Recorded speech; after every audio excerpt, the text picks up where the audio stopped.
there, you awakening wonders. Thanks for joining me today for Stay Free with Russell Brand. We've got a brilliant show today. I'm dressed in a flak jacket for a reason. It's because we're talking about war and who war is good for. Has the truth finally been exposed that the Ukraine-Russia conflict was used by Western imperialist powers to take your tax dollars and now maybe take the lives of your family members, certainly if they're in the military, in order to benefit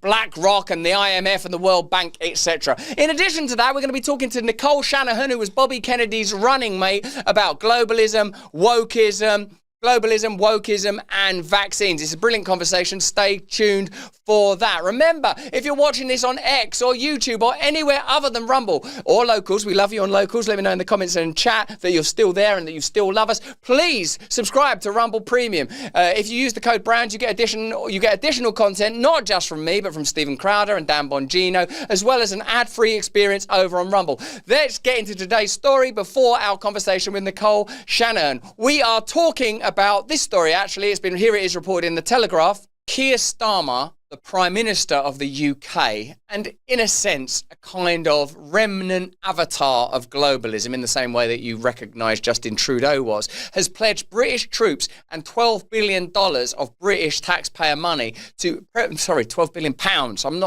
I'm English. £12 billion of British taxpayer money in order to perpetuate this war.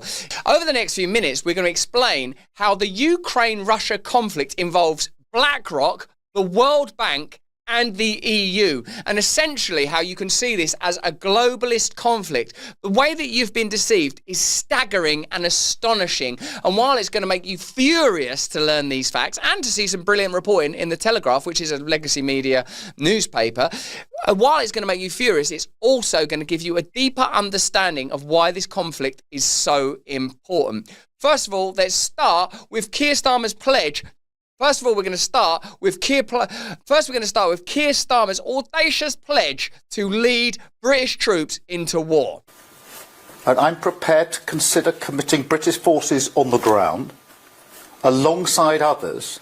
I'm prepared to lead British troops on the ground. Let's just hope that this story doesn't lead to us looking at the intolerable image of Keir Starmer in a flak jacket. If it irritates you that I'm wearing some pseudo-military gear, bear in mind that I don't have any power to send children, or adults, to war or pretend that I'm engaged in a humanitarian mission when I'm actually advancing globalism. This is a staggering story, and in a minute you're going to see Keir Starmer in a flak jacket, which is just one above seeing Keir Starmer naked, if you ask me, in things I don't want to see Keir Starmer doing. As well as this article from the Su Ping Chang in the Telegraph, we're going to be looking at some reporting from Declassified UK, which is going to show us how this humanitarian argument is and has always been a mask for changes in policy inside Ukraine that enable them to legitimately claim aid, both military and philanthropic, which seems to be significantly getting directed towards other interests and ultimately creating a new Ukrainian billionaire class. Tucker Carlson talks about that. In a minute, we're going to see RFK explaining that we could have had peace 3 years ago, but that peace deal was scuppered by the British and by Biden. So really, what Trump is doing now is blazing through a globalist project to generate revenue from this war. Let's get into it. Amid the devastating war in Ukraine, British economic aid to the country is focused on promoting pro-private sector reforms and on pressing the government to open up its economy to foreign investors. If the aid was about protecting children and protecting Ukrainian charity and protecting Ukrainian territory, why is the economic aid focused on promoting private sector reforms? That's something to mark out. At a time when you're deeply cynical and suspicious about the actions of your government, the EU, the World Bank, globalism more broadly, and massive organisations like BlackRock, you would think that the approach to supporting this conflict financially would be, we better make sure that all aid makes its way directly to Ukrainian people, because otherwise people are going to be so cynical about it if they find out, for example, that it looks like we've been lobbying to change the law inside Ukraine so you can sell off a bunch of Ukrainian resources. And in fact, when you see Trump say something like, we will continue to support Ukraine, but only on the basis that they will provide us with minerals, that they will back up these loans or this aid with resources, suddenly you realise all the difference between Trump and other politicians is he does publicly and explicitly what they do privately. And it seems to me that Trump is more geared towards protecting the inhabitants of his country than a leader like Keir Starmer, who on top of taking advantage of you, on top of taking advantage of you from behind, wants you to thank him afterwards and give him a lollipop. Recently published Foreign Office documents on its flagship aid project in Ukraine, which supports privatization, notes that the war provides opportunities for Ukraine, delivering on some hugely important reforms. Do you want to hear people talking about opportunity when you're paying £12 billion worth of additional taxes in order to support this conflict? Do you want to hear phrases like, there's an opportunity there? If you do, surely it's in the form of the explicit and open Donald Trump, who says we're not going to continue aid unless we get this, rather than this insidious, deceptive, claiming to be humanitarian, globalist con that's taking your money and potentially the lives of your family members, while sort of asking you to say thank you and appreciate how kind Keir Starmer is. The government in Kiev has in recent months been responding positively to these calls. Last month, President Volodymyr Zelensky signed a new law expanding the privatization of state-owned banks in this country. While this war's been going on, they've been changing a bunch of laws in order to make it easier for foreign investors and outside organizations to buy Ukrainian state-owned stuff. Minerals, mines, things like that. Why would that be happening at a time like this, when what we're supposed to be doing, I thought, was Putin's evil. Putin's an evil external aggressor. All we're trying to do is oppose Putin and survive and protect the Ukrainian people. Why are all these laws being changed that create business opportunity? Pay attention to that. It's hugely significant. In fact, it's defining. Almost as if the humanitarian argument is irrelevant window dressing, and really what matters are all these financial opportunities. Let me know in the comments and chat what you think, based on what you know about your government, they're actually prioritising. It follows the Ukrainian government's announcement in July of its large-scale privatization 2024 program that's intended to drive foreign investment into the country. Large assets slated for privatization currently include the country's biggest producer of titanium ore, a leading producer of concrete products, and a mining processing plant. So amidst all this talk of, we've got to stand firm, we've got to help Ukraine, we've got to support Ukraine, round the back, in the back channels, people are doing deals for titanium ore. Why is that? You would think at this time, explicitly and almost religiously, the people that are asking British troops to enter into a war, French troops, departing from the US, departing from US foreign policy when it comes to this war, would be ensuring that every decision they make couldn't, under scrutiny, look like exploitative opportunism. But here we are. Looks like there's a lot of opportunities. In fact, they're admitting there are opportunities. If down the line we find out that the World Bank are involved, that BlackRock are involved, and that other unelected bureaucratic bodies and corporate bodies are involved, you might start to think, hang on, this is a war about globalism and resources, not a war about protecting Ukrainian people.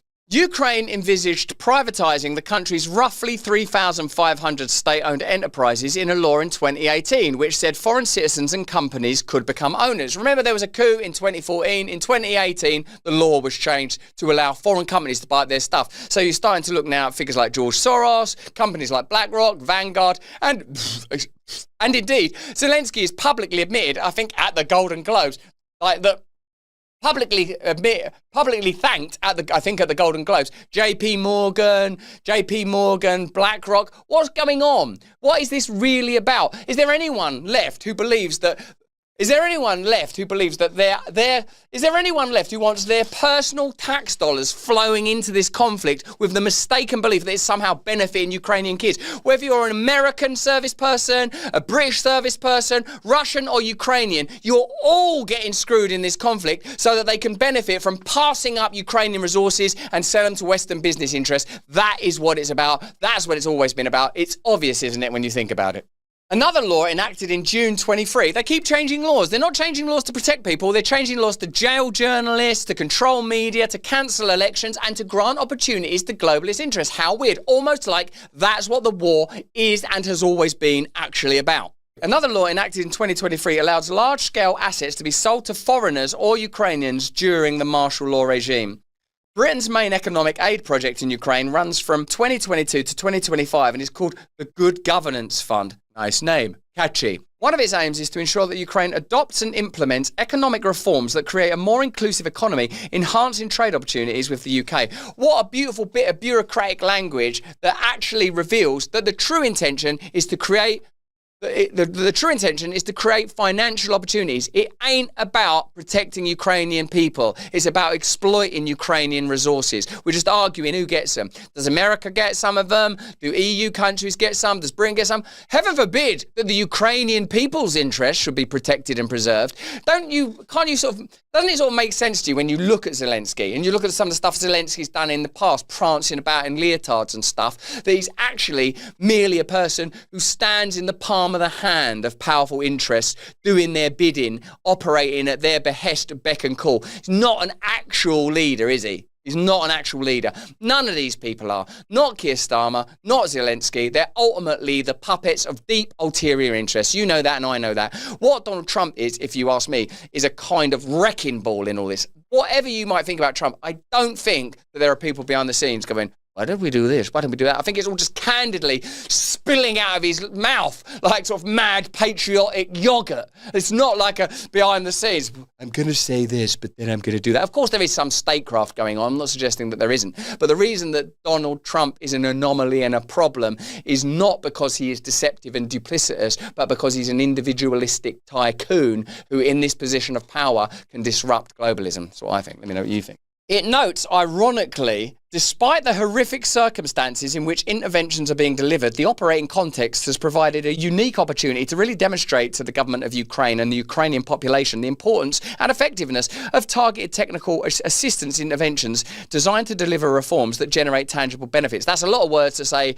we are going to rip off the vulnerable Ukrainian people by getting their state-owned resources and selling them to companies that are probably, if you investigate it, connected to groups, connected to individuals like George Soros. Do the research for us if you would. I mean, I bet they bloody well are. Britain's privatisation agenda in Ukraine is part of a wider push by the World Bank and the International Monetary Fund, which routinely promote privatisation in low-income countries, often as a condition of providing aid. The reason this conflict is unique is not because of the aggression of Putin, but because media reporting now exposes the complexity of these types of conflicts. If that were not true, you wouldn't have the looming spectre of the International Monetary Fund and the World Bank entering. These kind of pressures always exist in conflicts of this nature, i.e. those organisations don't lend money to countries that are in crisis unless those countries say, we're going to take on a bunch of debt from you, or we're going to sell your favoured partners a bunch of our resources. That's how globalism works. What we are living in now is globalism versus emergent nationalism. Trump,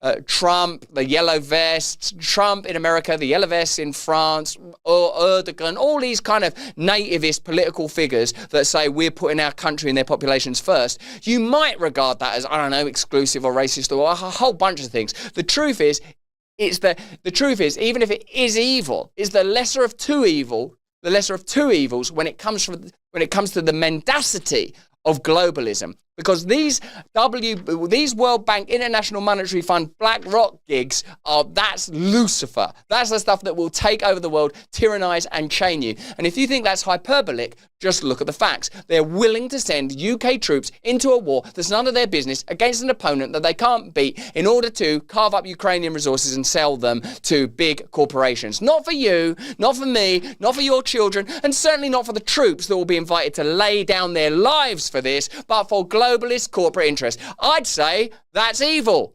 Well, what do you think? Free speech is under attack, but Rumble Premium refuses to back down. That's why you should use Rumble Premium. Support content creators like me, and him, and him, and him, and him. I'm going to say and her, but is there one? And her? Oh. That's good. And her. With major advertisers conspiring to pull their dollars, even brands like Dunkin' Donuts turned their back, claiming Rumble had a right-wing culture. We're not here to fit a mold. We're here to defend free expression. To strengthen this mission, we're excited to offer Rumble Premium, a completely ad-free experience with exclusive benefits. Grow up. For viewers and creators. It's more than a subscription. It's a stand for free speech. Your voice matters. Join Rumble Premium. For a limited time, you can get $10 off an annual plan using the promo code BRAND. Visit rumble.com/premium/brand and claim your discount today. Together we can turn the tide, whether you join Rumble Premium or simply keep watching. Your support helps keep free speech alive. Go to rumble.com/premium/brand and use the code BRAND to get $10 off. Zelensky's recent announcement on state-owned banks is based on World Bank recommendations and gives international donors a role in selecting financial advisors for the sales. So Zelensky has just changed the law around state-owned banks because the World Bank has told him to do it. Do you think these policies will somehow favour the international finance industry? I'm gripped. I wonder. Earlier this month, the World Bank announced it was allocating $593 million to support Ukraine's private sector focused on improving the regulatory environment. Improving the regulatory environment means we're taking over. You're going to change the regulations so it's beneficial to the interests we represent.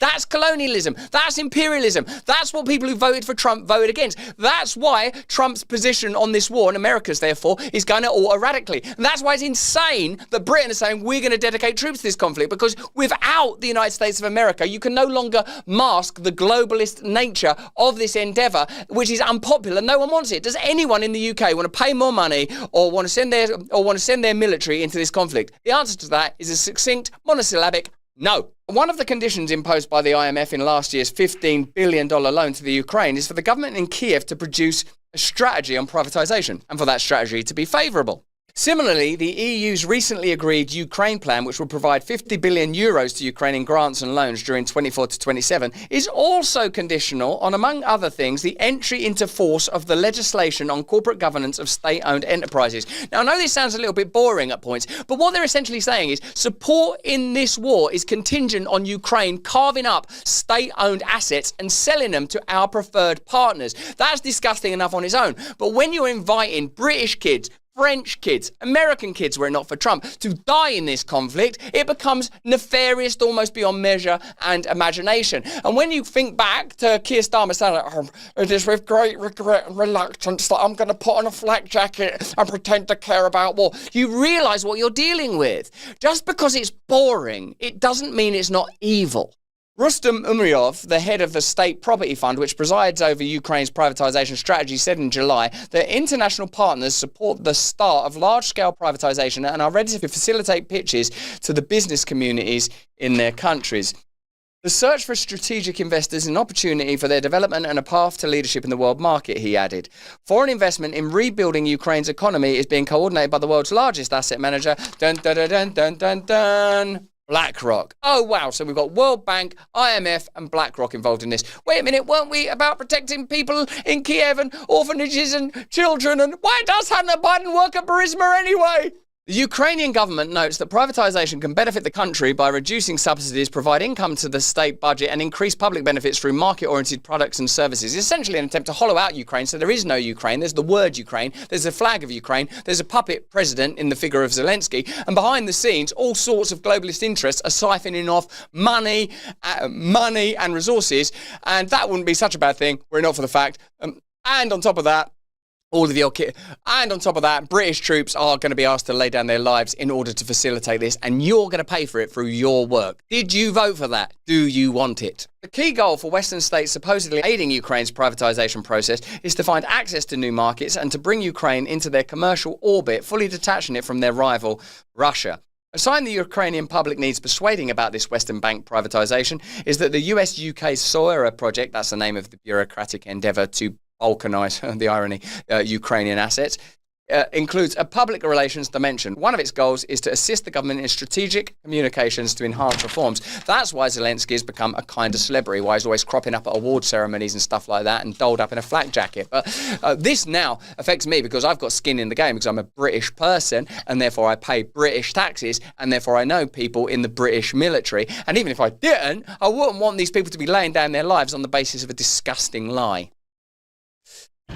Since the start of this conflict. Now, the fact is that since the beginning of the conflict, Britain has been supporting the globalist agenda, particularly when Biden was in power. Now, Biden's not in power, so the true nefarious nature of this conflict is being exposed. Let's have a look at how the legacy media try to frame this in a beneficial way. The UK has been one of Ukraine's closest and strongest allies. We're close, we're strong. That's what we are, close and strong. Doesn't matter if the Prime Minister is that blonde one, that brown one, or this new boring one. We're doing the same thing. Almost like it don't matter who you vote for, you're going to get someone who's going to send your taxes and your children into this unwinnable, pointless, appalling war. More often than not, putting our money where our mouth is. Yeah, we're really hard. We're putting our money where our mouth is, which is actually unhygienic. The UK has trained Ukrainian soldiers previously, and Keir Starmer says he's willing to commit British troops to potential peacekeeping. Yeah, just peacekeeping. And there we have it. Keir Starmer in a flak jacket, shaking hands. Exactly what you want. A lawyer and a bureaucrat, a person that would deny everything until you can prove otherwise, and then simply blame somebody else and simply blame someone else for whatever problem he's been previously denying, is now in charge of British lives. Sometimes I realise that they've made politics so boring that we don't think about the people that we put in charge, the people that we put in power. We're giving them an incredible moral responsibility. And if that moral responsibility is not undergirded by some kind of supreme force rather than arbitrary notions of right and wrong that always boil down to expedience in their cases. Oh, it's expedient to support Ukraine because we'll be able to balkanise their country and all of their state assets and sell it off again. So yeah, it don't matter if British taxpayer money, it's not my money, British taxpayer money goes towards it. Don't matter if British lives go towards it. But that's all been exposed now because you've got a populist leader in the United States of America, so you can't just lay a sort of a dainty little tablecloth over the whole lay a dainty little tablecloth over the whole abortion. You're going to be confronted with the fact that this is not a popular war, this isn't what people want to do, and it's not even what the United States are going to do now. But there are questions about how feasible that is. It is not going to be very easy to do it. First place, you've got all the constraints on the British side. We don't have many troops. Bit of a problem to send troops in a war if you don't have any troops. It seems like Britain's army are not prepared or ready to enter into a conflict of this nature, even if it's just as a peacekeeping force or whatever euphemism they're using to mask the fact that British taxpayer dollars and potentially British taxpayer money and the British military are going to be are being sacrificed in the pursuit of a goal that seems increasingly dubious. If it weren't dubious, why are BlackRock, World Bank and IMF involved? These are not archangels. And then the BlackRock came and said unto Mary, you will have a boy child. And then IMF guarded the gates of Eden. And then the World Bank came and said, do not be afraid, for you are a chosen one. These institutions, these bureaucracies are ultimately about supporting elites in ways that can't be impacted, curtailed or incurred by the will of the people. That's what they're there for. That's what BlackRock, IMF, World Bank is. The preservation of elite power, no matter what you do politically. Well, the problem is the United States of America has just berserked itself into a new populist era, and whether the changes are a net gain or a net loss, we'll soon see, won't we? But what appears to be the case at the moment is more peace and less willingness to cough up and fund these globalist wars. And even promising more spending isn't going to answer that immediate question, because it takes some years to get them, recruit them, train them, and so on. The UK armed forces are more than 5,000 personnel below their target size at the moment. Oh, it's like people don't want to join an army when they're told the whole time that they're racist and that they're worthless, and they see that their country's being driven off the edge of a cliff in pursuit of globalist goals. That's weird that people don't want to lay down their lives and die when you've abandoned all of their values, when you've broken down all of their institutions, when you've told them that they're worthless. That's so weird. And these proposals will cost money. At the moment, the UK currently spends 2.3% of GDP on defence. Starmer has pledged to increase this to 2.5%, but it's not clear when that will happen. And none of us are sort of discussing whether or not we want this. They use the veil of war in order to take your money and to give it to elite organisations and institutions. Well, how would you feel if you were to discover that a great deal of these resources are finding their way not to the battlefields or Ukrainian orphanages, but into the pockets of already rich individuals? Some of them are Ukrainian, but while simultaneously facilitating the profits and power of organisations like the World Bank, the IMF and BlackRock, etc. Probably not good, right? Together, we'll be able to start the difficult work of rebuilding Ukraine, our cities, our economy, our infrastructure. It is already clear that this will be the largest economic project of our time in Europe. And just in case you think I'm a hysterical conspiracy theorist, and hey, maybe sometimes I am, here's Vladimir Zelensky himself name-checking the powers that are ultimately going to benefit and facilitate this advancing globalist agenda. We have already managed to attract attention and have cooperation with such giants of the international financial and investment world as BlackRock, JP Morgan, and Goldman Sachs. Such American brands as Starlink or Westinghouse have already become part of our Ukrainian way. It's not the Olympics where you've got McDonald's hypocritically sponsoring an event that's about health and fitness and denigrating Jesus Christ. You saw the opening ceremony, right? What a coincidence.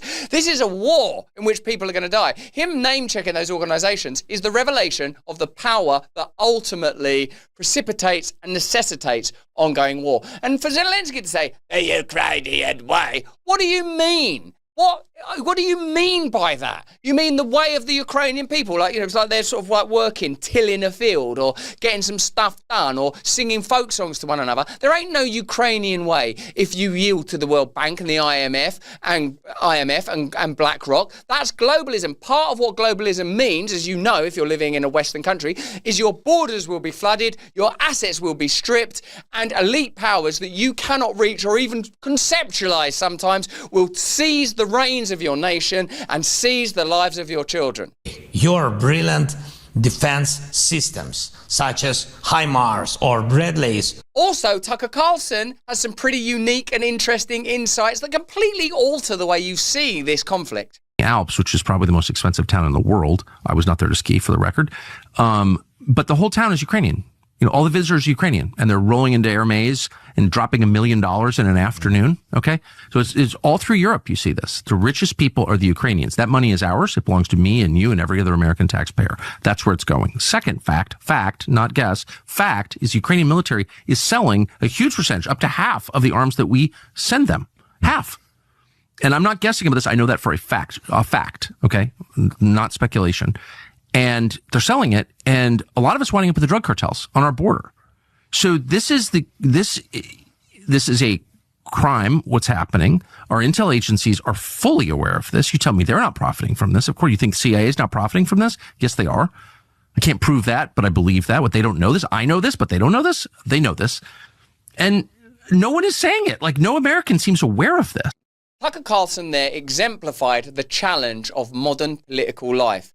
Now, these matters are not veiled. You can have populist, good communicators giving you insights on the true nature of war and the true nature of power. You might believe Tucker, you might deny Tucker, you might oppose Tucker, you might disagree with Tucker, but it seems pretty likely, doesn't it, that the CIA and deep state organizations have relationships with the Ukrainian deep state and ultimately facilitate the maneuvering and movements of groups like the IMF and the World Bank and BlackRock, etc. And when someone like Trump gets into power and starts saying we're going to start sacking everybody and getting rid of the deep state, it's a massive disruption to global elite power. Ensconced within American institutions that are also funded by you, CIA, FBI, etc., are all sorts of bureaucrats that have the kind of affiliations that mean that trajectory can go uninterrupted. The CIA are in general support of it, the IMF are in general support of it, BlackRock are in general support of it. That is the nature of this coordination. Now we've got this different type of reporting, these different type of communications, where someone like Tucker Carlson or Lex Friedman or Joe Rogan or whoever can just get on your phone and tell you the facts of the matter. No wonder you have to create new categories, misinformation, disinformation.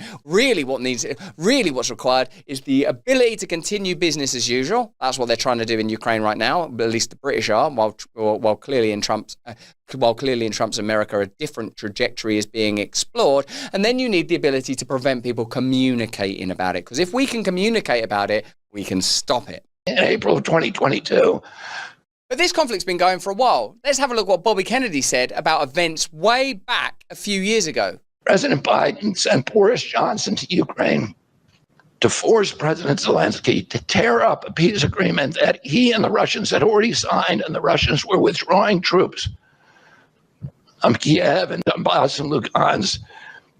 And that peace agreement would have brought peace to the region and would have allowed Donbass and Lugansk to remain part of Ukraine.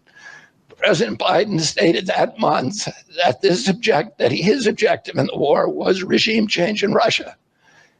His Defense Secretary Lloyd Austin simultaneously explained that America's purpose in the war was to exhaust the Russian army, to degrade its capacity to fight anywhere else in the world. These objectives, of course, have nothing to do with what they were telling Americans about protecting Ukraine's sovereignty. In a way, I see the Ukraine-Russia conflict as a partner to the COVID pandemic. These massive global stories were unable to be contained and narrativized in the way that globalists would have preferred because of independent media reporting. Because in real time, we were getting counter-cultural, we were getting counter-narratives that seemed more plausible than what we were being told by our governments and by our government and our media. And there's a reason for that. It's because independent media has been telling us the truth, whether it was the pipeline or whether it's the vaccines or whether it's the lab leak or whether it was those missiles not coming from Poland or whether it's the CIA labs in Ukraine. Narratives emerge so quickly that they've had to create the category of misinformation and disinformation just to maintain control of their globalist agenda. Now that America has gone all populist and MAGA, countries like the UK and France are dreadfully exposed, but not just nations. The World Bank, the International Monetary Fund, NATO, then agencies within America, the CIA, the FBI, all of them are undertaking a massive reckoning now. So someone like Keir Starmer, flak jacket or no flak jacket, AIDS test, which is what he took recently, or no AIDS test, is dreadfully exposed. He has to stand up in front of the world's media and therefore world's population now and say, we're supporting this war. I'm reluctantly sending troops. I'm reluctantly taking your tax dollars. And they've got to cross their fingers and hope that we don't look at that guy right in the eyes and say, wait a minute, I don't trust him. Maybe we're being lied to. Maybe this Ukraine conflict is about selling state assets and doing globalist deals. Maybe we can't trust leaders like Keir Starmer. Maybe they don't represent the best interests of the British people. Maybe there's a reason that farmers are up in arms on the street, why people feel disgusted, disgraced and broken by the immigration crisis in the UK. Maybe there's a reason people feel furious about the incarceration and imprisonment of people for free speech online. The COVID pandemic and the Ukraine-Russia war are the pivotal stories that have changed the perspectives of millions of people when it comes to the true nature of globalism and the true nature of power, and has helped us to recognize, in fact, that nationalism is likely going to be a first step against globalism. Furthermore, if you look at it a little more deeply, and I don't see why we shouldn't, you start to see that if people don't love God and don't believe in any resolute, universal truths, whether you call it common sense or Jesus Christ, then people in positions of power are just arbitrarily coming up with an agenda and then imposing their will by violence. There's no resolute, absolute principles. One day they have their pronouns in their bios, the next day they don't have their pronouns in the bios. One minute they're telling you this is a good and just war, the next minute they're telling you there was a completely corrupt war. One minute they're telling you to take these vaccines, the next minute they're telling you should never have taken those vaccines. You cannot trust them. You can never trust them. You must never trust them again. But that's just what I think. Why don't you let me know what you think in the comments and chat. Remember, we stream every day, Monday, Tuesday, Wednesday, Thursday on Rumble. Become a subscriber to Rumble Premium. It really helps us when you do that. But more important than any of that, if you can in this crazy world, please stay free. Some companies stand for diversity quotas and ESG scores. 1775 Coffee stands for bold flavour, real quality, and the kind of work ethic that would get half of DC fired on day one. If your morning fuel should actually taste like coffee and not like the liquid equivalent of Biden's farts, you're in the right place. Dark roast hits harder than a Trump tariff. Medium roast keeps it bold without the bitterness. And Vitality Mushroom Blend fuels the fight with lion's mane, cordyceps and reishi. Real energy, no synthetic garbage, straight from Bill Gates' lab. Yeah, real coffee for real Americans.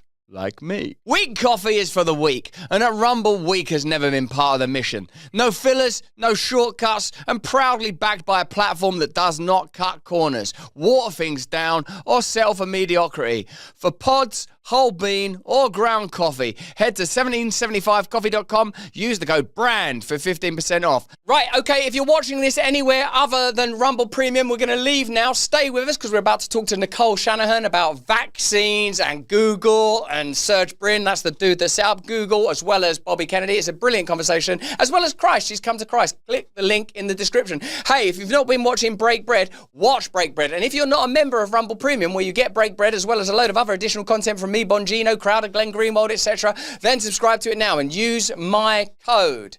The actual question is, from where does power derive? Where does legitimate power derive? Hello there, you Awakening Wonders. Today we've got a fantastic show. We are taking a deep dive into two extremely important and significant subjects.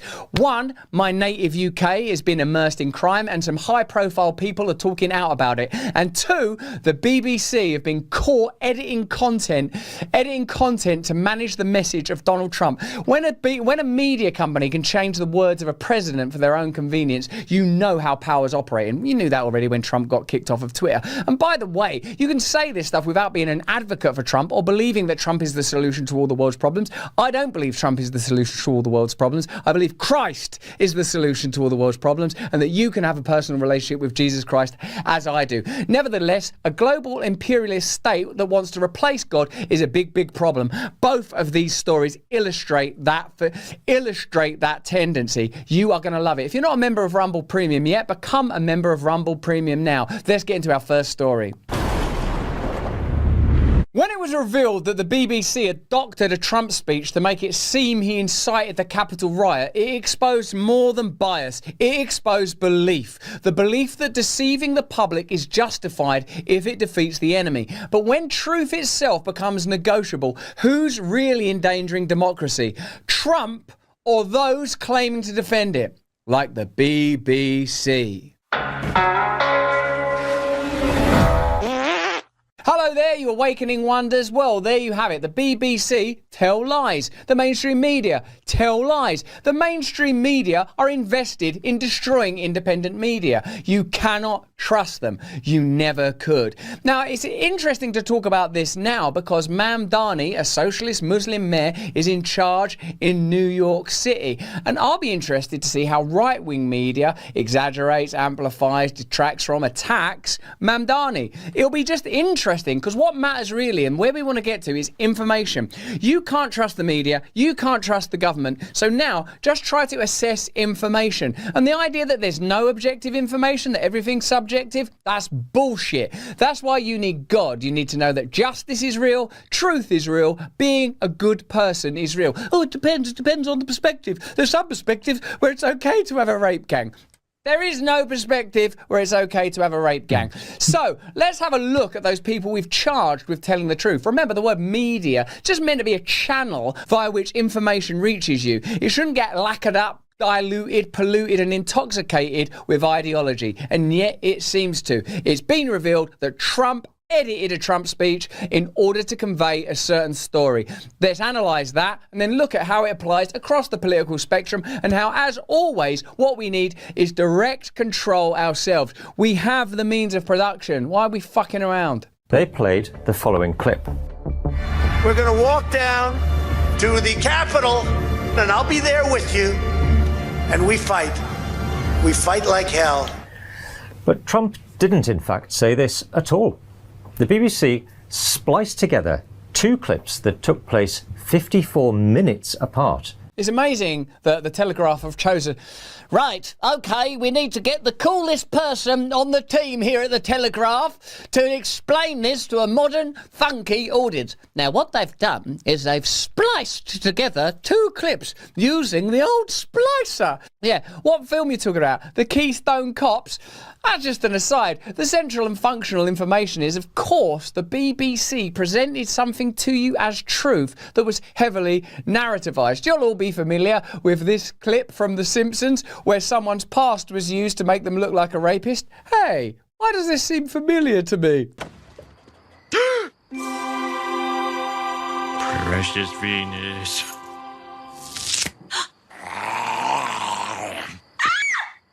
Thank you. Then I noticed she was sitting on the gummy Venus, so I grabbed it off her. Oh, just thinking about that sweet, sweet candy. Oh, I just wish I had another one right now. Aw, crap. Somebody had to take the babysitter home. Then I noticed she was sitting on her sweet can. I grabbed her sweet can. Oh, just thinking about her can. I just wish I had her sweet, sweet, sweet can. Sweet can, sweet, sweet can. Shagger of the year. Inkle ball bag. So, Mr. Simpson, you admit you grabbed her can. What do you have to say in your defense? Mr. Simpson, your silence will only incriminate you further.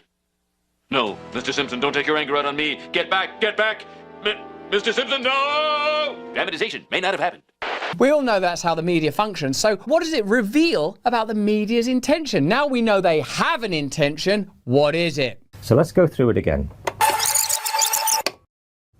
We're going to walk down to the Capitol, and I'll be there with you.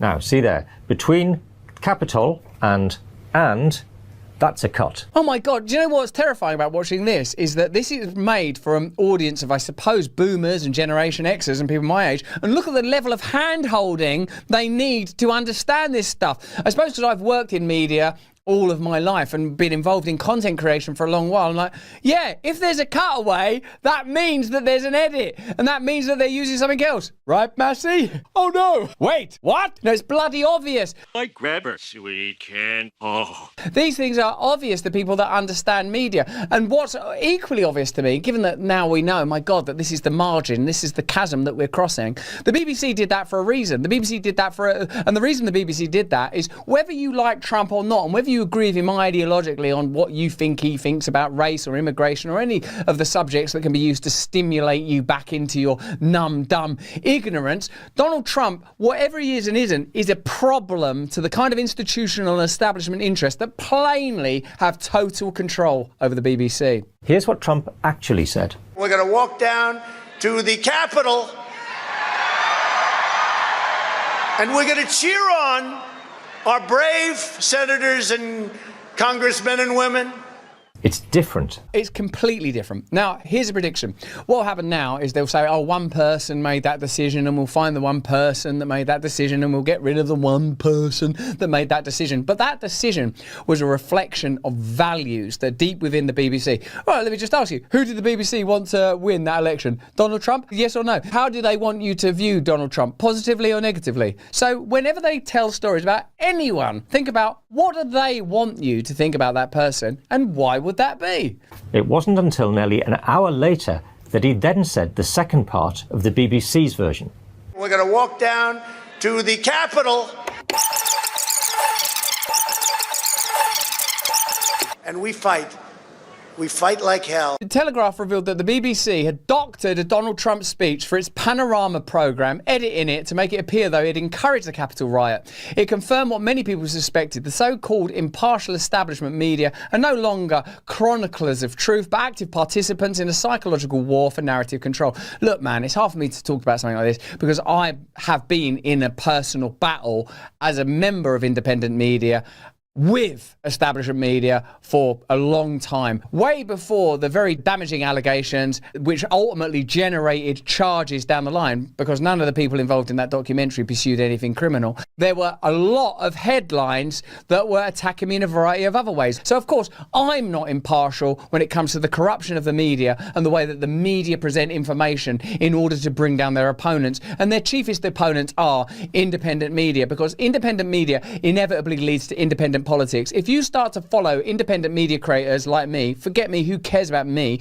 or anyone, like people that you barely even have heard of, then their audience share is divided. As well as hearing a lot of crazy stuff, you'll also get access to ideas that ultimately prevent you from being cudgeled, curtailed and controlled by their interests. You'll start to recognise you don't need brokerage and mitigation in every area of your life. You don't need a layer of bureaucracy wrapped around you. Some people do want it and like it. Remember, during the pandemic period, some people did what they were told, some people didn't. Those people that do what they're told, why don't they live in a democracy that's a little bit more restrictive? Because you can, if you want, by the way, take as many vaccines as you like all day long. Vaccine yourself to within an inch of your life. Then another group might not want to have vaccines. So what makes more sense? What makes more sense? Penalise the people that don't want to get vaccinated for not wanting to get vaccinated, or simply acknowledge that you can have different types of people that want to take different types of medication or eat different types of food, that we can accommodate all of that. You don't need to assert and exert centralised control over every aspect of our lives. The scandal was not just a journalistic failure, it was a moral one. For years, legacy outlets have portrayed Trump not as a flawed political figure, but as a modern-day Hitler, an existential evil against which any manipulation, any distortion becomes justified. In the process, they've done more than just reshape how politics is covered.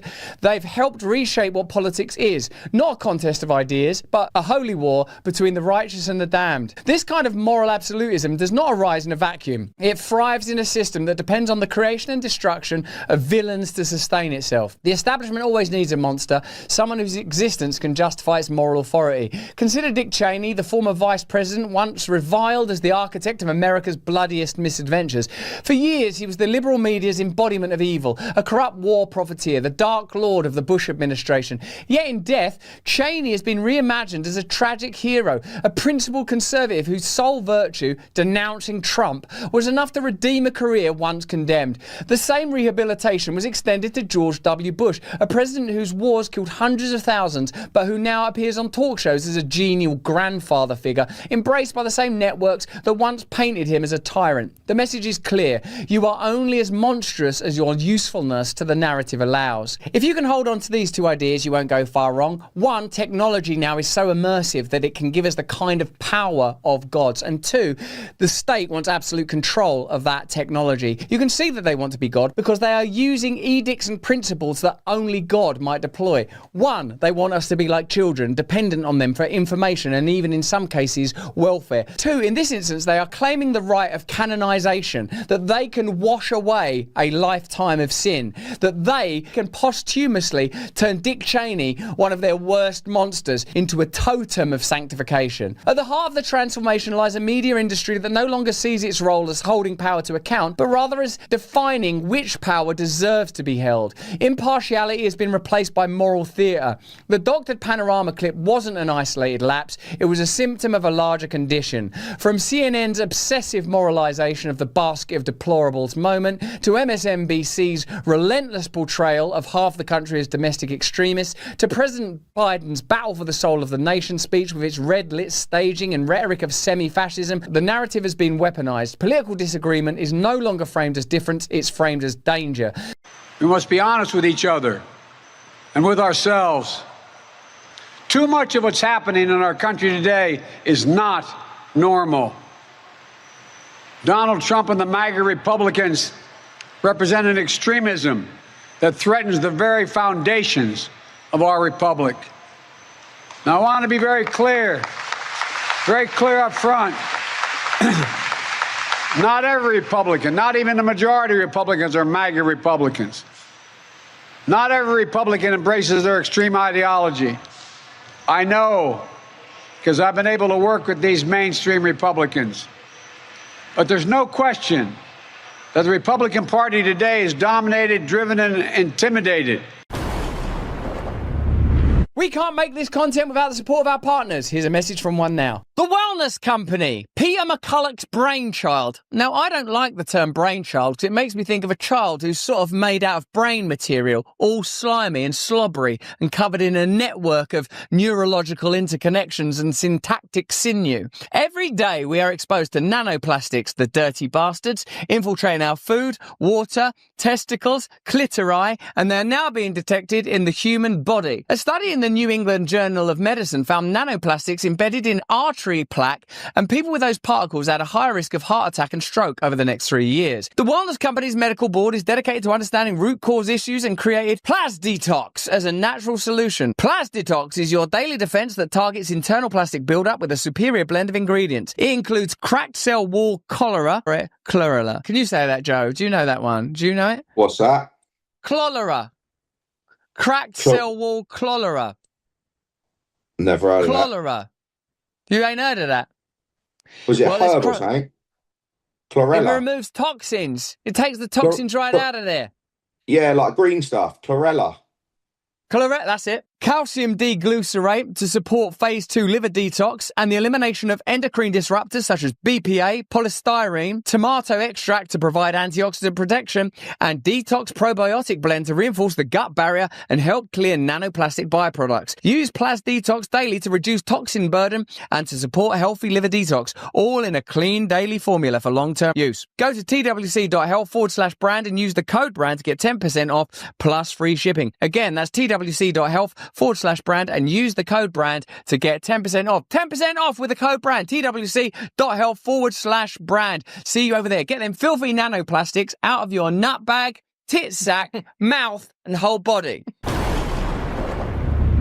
This is not new. History is littered with examples of how propaganda, fear, and selective truth-telling have been used to manufacture consent and crush dissent. The weapons of mass destruction saga remains a defining lesson in media complicity. Tony Blair's 2003 claim that Saddam Hussein could deploy WMDs within 45 minutes, George W. Bush's mission accomplished banner, the echo chamber that amplified the lies until they became justification for the war. Ladies and gentlemen, the President of the United States.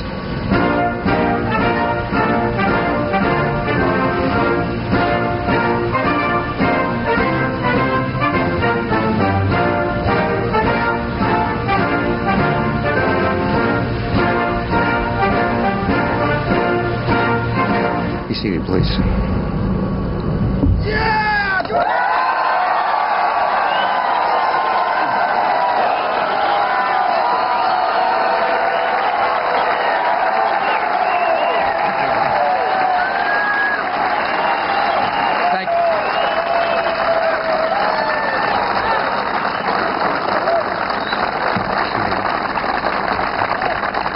Thank you all very much, Admiral Kelly, Captain Card, officers and sailors of the USS Abraham Lincoln, my fellow Americans.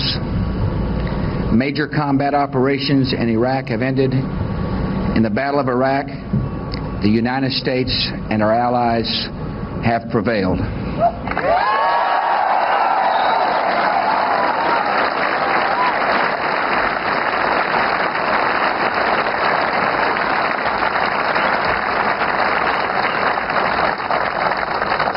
And now our coalition is engaged in securing and reconstructing that country.